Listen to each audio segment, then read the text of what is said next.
अस्सलाम वालेकुम व्यूअर्स, कैसे हैं आप?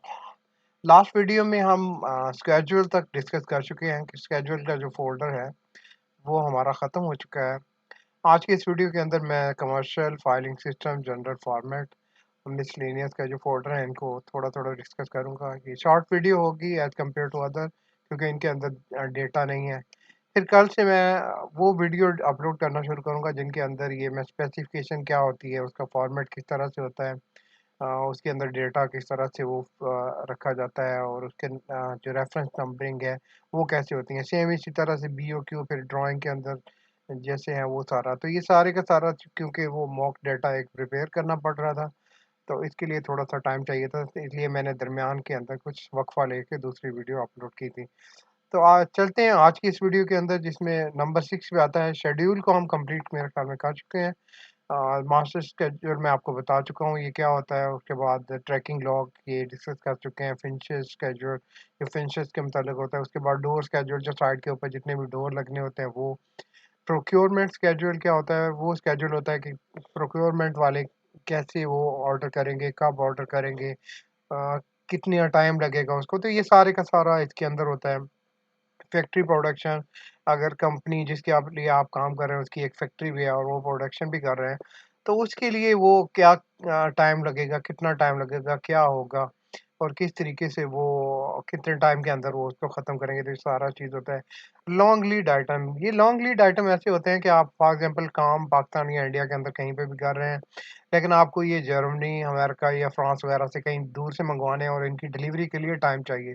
तो इनको जो टेंडरिंग के टाइम पे डिफाइन कर लिया जाता है, इनका एक लॉग बनाया जाता है और फिर उनके लिए उनको चेज़ किया जाता है ताकि इनकी डिलीवरी डिले ना हो। तो ये इस तरह से है। Room matrix, room by room जो इनकी प्रोग्रेस है वो।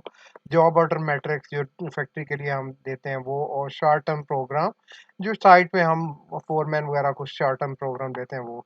उसके बाद आ जाता है कमर्शियल डिपार्टमेंट। अब कमर्शियल डिपार्टमेंट के अंदर एक तो ड्राइंगें होंगी जो कि आपको टेंडरिंग टाइम के ऊपर दी जाती हैं, या इसके अंदर आईएफसी ड्राइंग वगैरह हो जाती हैं। दूसरे टेंडर डॉक्यूमेंट होते हैं।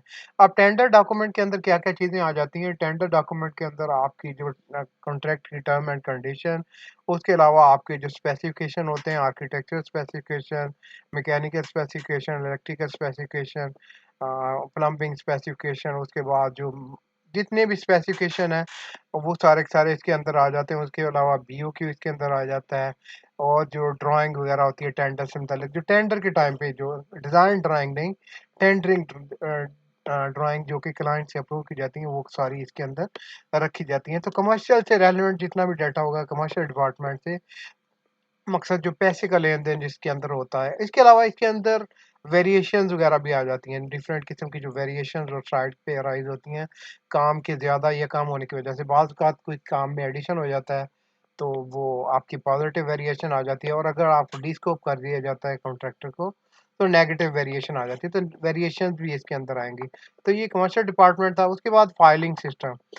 ये आपसे रेलेवेंट है, जो डॉक्यूमेंट कंट्रोलर है उससे रेलेवेंट होता है। इसके अंदर एक फाइलिंग ऑर्गेनाइजेशन होता है। मेरे पास पड़ा हुआ है, लेकिन चूँकि वो मैं यहाँ पे लाइव शेयर नहीं कर सकता, मैं अपना एक मॉक बना के आपको इंशाल्लाह वो किस तरह से बनता है वो दिखाऊँगा। तो फाइलिंग सिस्टम मकसद एक पूरा फाइलिंग ऑर्गेनाइजेशन होता है कि कैसे आपने फाइल करना है, किस तरीके से करना है। इससे क्या फ़ायदा ये होता है कि कोई भी लेमैन, कोई भी आउटसाइडर मैन जिसको नहीं पता है कि फाइलें किधर पड़ी हुई हैं, किस तरह से हैं, वो इस ऑर्गेनाइजेशन को चार्ट को देख के फाइलें ढूँढना उसके लिए आसानी हो जाती है।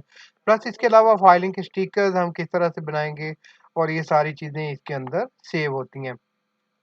उसके अलावा जनरल फॉर्मेट आ जाते हैं। जनरल फॉर्मेट में कोई लीव एप्लीकेशन का फॉर्मेट है, किसी का कोई कोई और ऑर्डरिंग का फॉर्मेट है, कोई आपने स्टेशनरी ऑर्डर करनी है उसका फॉर्मेट है, या कोई और जनरल टाइप के फॉर्मेट हैं, तो वो इसके अंदर आ जाते हैं। ये भी इंशाल्लाह मैं आपको जल्दी दिखाऊँगा। और सबसे एंड में मिसलेनियस। मिसलेनियस में आप कोई भी डेटा जो है वो रख सकते हैं। फॉर एग्ज़ाम्पल आप साइट का जो स्टाफ है उसकी आप कह लें कि उनकी अटेंडेंस वगैरह हो सकती है। उसके अलावा आप कोई डॉक्यूमेंट्स हेड ऑफ़िस भेजते हैं, तो उनकी कोई रिसीविंग या इशूइंग कॉपी हो सकती है। या इसके अलावा कोई भी ऐसे डॉक्यूमेंट्स हैं जो कि ऊपर वाले जो 8 फ़ोल्डर हैं उनके अंदर नहीं आते, तो आप वो इसके अंदर रख सकते हैं, लेकिन इसके अंदर भी रखने का एक सिस्टम होता है,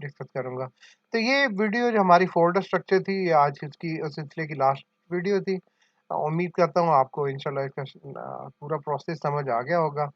अब इसका जो स्ट्रक्चर है ये एक डॉक्यूमेंटेशन फॉर्मेट के अंदर भी होगा और वो भी जल्दी मैं आपके सामने पेश करूँगा। सबसे कल से जो मैं शुरू करने वाला हूँ वो एक-एक करके इन फ़ोल्डर्स के अंदर जो डॉक्यूमेंट्स आते हैं, उनको लेके आऊँगा और आपके सामने जैसे लॉग्स को डिस्कस किया है वैसे उनको भी डिस्कस करूँगा। तो थैंक यू फॉर वाचिंग।